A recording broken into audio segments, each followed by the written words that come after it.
கவிஞரும் தொழில் முனைவரும் 2019ஆம் ஆண்டின் தங்கமுனை விருதாளருமான திருமதி சுபா அவர்களை வரவேற்புரை வழங்க அழைக்கிறேன். அனைவருக்கும் வணக்கம். வரவேற்புரையின் ஒரு சிறு கவிதையின் மூலம் தொடங்க நினைக்கிறேன். கவிதையின் தலைப்பு நீர் தெளித்து விளையாடுதல்.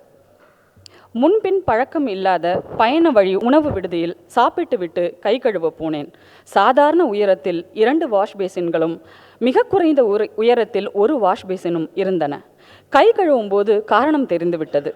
குள்ள வாஷ் பேசின் முன் இல்லாத குழந்தையின் மேல் செல்லமாக தண்ணீர் தெளித்து விளையாடிவிட்டு விரைவாக வெளியே வந்துவிட்டேன்.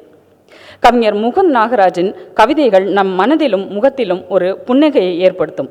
முக்கியமாக அவரது குழந்தைகளை பற்றிய கவிதைகள்.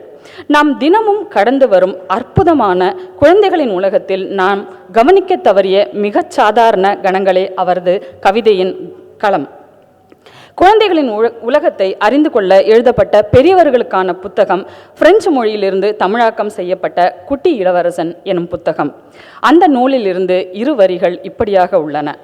பெரியவர்கள் ஒருபோதும் எதையும் தாங்களாகவே புரிந்து கொள்வதில்லை.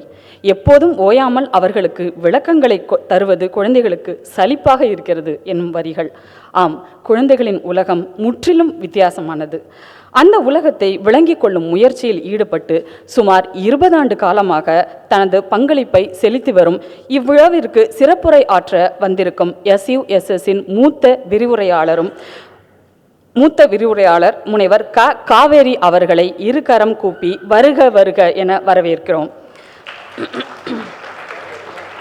அடுத்ததாக கிரியேட்டிவ் ஹேண்ட்ஸ் நிறுவனரும் கதை நேரம் என்னும் இணையதளத்தின் நிர்வாகியும் இணையதளத்தின் மூலமாக மாணவர்களிடையே வரைகளை பற்றிய பயிலரங்குகளை நடத்தி மாணவர்களிடையே கதை எழுதும் ஆர்வத்தை ஊக்கப்படுத்தும் திரு ஜெகநாத் ராமானுஜம் அவர்களை வருக வருகவென வரவேற்கிறோம். கற்பித்தல் துறையில் தனக்கென்று ஒரு தனி பாணியை அமைத்து தமிழ் மரபு மற்றும் பண்பாட்டின் கூறுகளை கலையின் வழி தீவெங்கும் கிளை பரப்பி இருக்கும் AKT நிறுவனத்தைச் சேர்ந்த திருமதி ராணி கண்ணா, திருமதி கலா ராஜேஷ் கண்ணன் அவர்களையும் வருக வருக என வரவேற்கிறோம். பால்மீசை சிறுவர் பாடலுக்கு இசையமைத்த திரு கோவிந்த் அவர்களையும் அதனோடு கவிஞர் பிரியா கணேசன் எழுதிய பாடல்களை பாடிய சிறுவர்களை இனிப்பின் சுவையோடு வரவேற்கிறோம். சிங்கப்பூரில் செயல்பட்டு வரும் சமூக அமைப்புகளின் மூத்த தலைவர்கள் அனைவரையும் 2 கரம் கூப்பி வருக வருக என வரவேற்கிறோம்.